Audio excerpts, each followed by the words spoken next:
जासिग्रोबाय जोङो बेवहाय मोनब्रै डिस्ट्रिक्टजों आपार प्राइमारिनि एमइ स्कुलनि ड्रप टिचारफोर जों ज' जादों। जोंनि ज' जानायनि जाहोनफोरानो जाबाय 2013 आव आसाम सरकारा स्कुल प्रभिन्सियेलाइज खालामनायाव गासैबो 6+1 आरो 5+1 फोरोंगिरिफोरखौ एपइन्टमेन्ट होदोंमोन।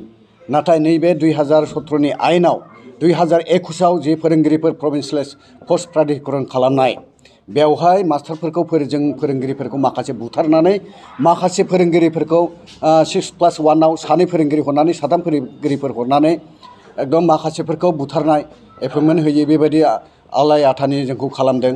बेनिखायनो जोङो जोबोद दुखु मोनदों जों फोरोंगिरिफ्रा, मानोना जोङो 19-20 बोसोर 30 बोसोर सोरबा रिटायार जानोसै, बिथांमोना बिना बेथनैहाय मावनानै बेबायदि दङ, दासिमहालागै फोरोंगासिनो दङ। नाथाय बे मानि थाखाय बेबायदि खालामखो बेयो सरकारावहाय जोङो निन्दा खालामनो गोनां जादों आरो जोङो दुखु फोरमायो। बेयो जोबोद दुखु गोनां।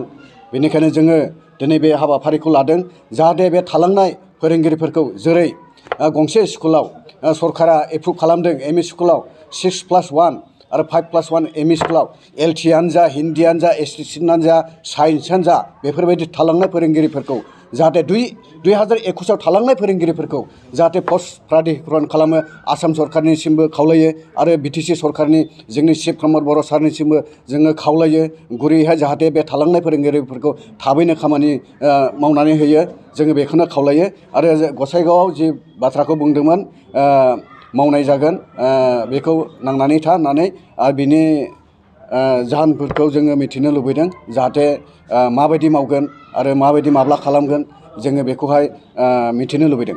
मानोना गंसे स्कुलाव जों फोरोंबोनाय आरो सोरनिबा फोरोंबोनाय फोरोंगिरिफोरनि सात्रफ्रा एमइ स्कुलाव फोरोंनाय गथ'फ्रा एमए बिए, सोरबा एमएससि, सोरबा बिएससि, सोरबा इन्जिनियार डक्टर इन्जिनियार जाहैबाय।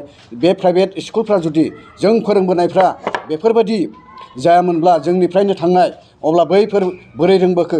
गभर्नमेन्ट स्कुलावल' रोङाखै, जों नांथाबनानै गावनि जानानै गावनि बेथन जानानै जोंखौहाय गभर्नमेन्टआ डिअ'आ एप्रुभ होनाय हिसाबैहाय जोङो फोरोंबोदों नांनानै गावनि जानानै। दा बेनिखायनो जोङो खुब दुखु मोनदों जाहाथे जोंनि थालांनाय फोरोंगिरिफोरखौ जेबो सर्त गैयालाबा जाहाथे जोंखौहाय प्रभिन्सियेलाइज खालामो थाबैनो, बिनि थाखाय जों खावलायो। नोंसिनि गेजेरावनो सोरबा थालांबाय, सोरबा नोंसिनि गेजेरनिफ्राय थांबाय, बे बोरैहाय जानो मोनो?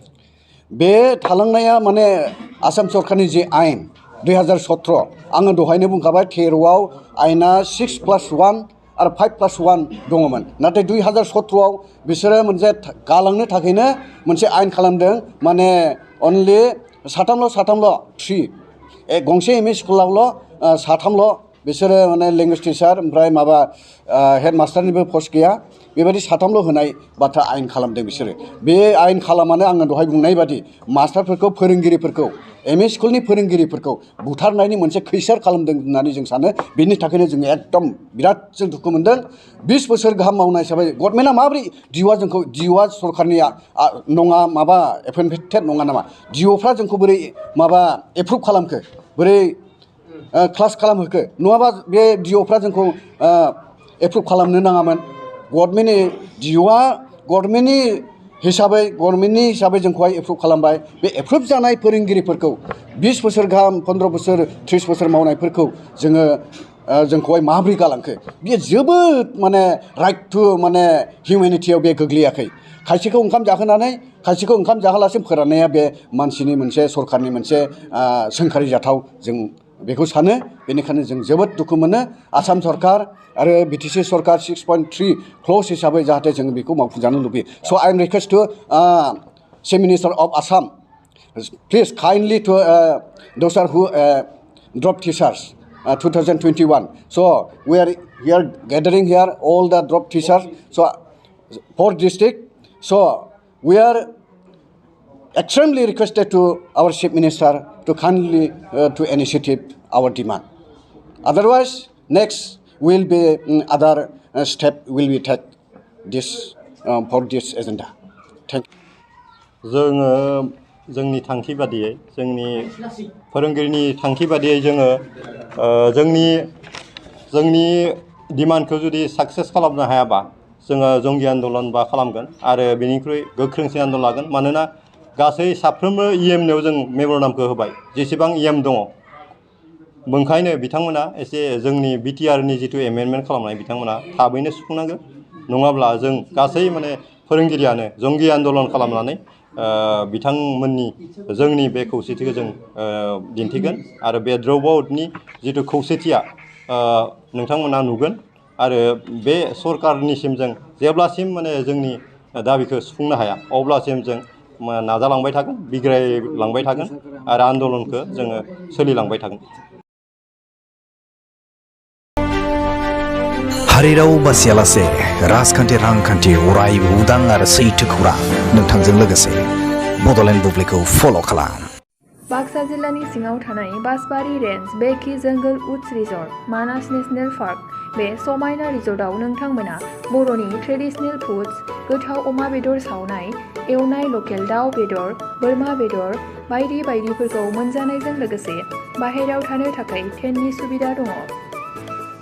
बन fire, jeep safari, rafting, elephant ride, tea garden walk, आलादा आलादा एसि गोनां खथानिबो सुबिदा दङ।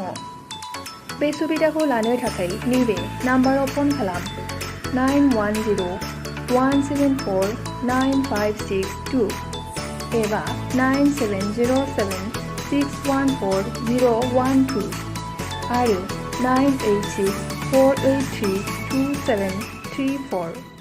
मोनसे गोजोनथाव खौरां। गोजोननि नोगोर क'क्राझाराव थानाय बाजार इन्डिया आरो एमआरएम हस्पिटाल साखाथियाव बड'लेण्ड थेरापिस्ट सेन्टाराव थुब्ला ब्रह्मआ गुबुन गुबुन रोखोमनि सानाय सुनाय गोनां सुबुंफोरनि थाखाय फाहामथाय होनाय जायो। जेरै जान्जि सानाय, हान्थु सानाय, गोदोना सानाय, आदै सानाय, आफादावदै सानाय, जानजि जरा सानाय, खर' सानाय, सिनस्रि जरा सानाय बैफोरबायदि सुबुंफोरनि सानायफोरखौ फाहामथाय होबोगासिनो दं। सोरबाफोर बे बेरामाव गोग्लैनाय सुबुंफोरा बे खाबुखौ लानो हागोन। गोबां मिन्थिनो थाखाय नैबे जानबुं नङाव फन खालाम 9974030738।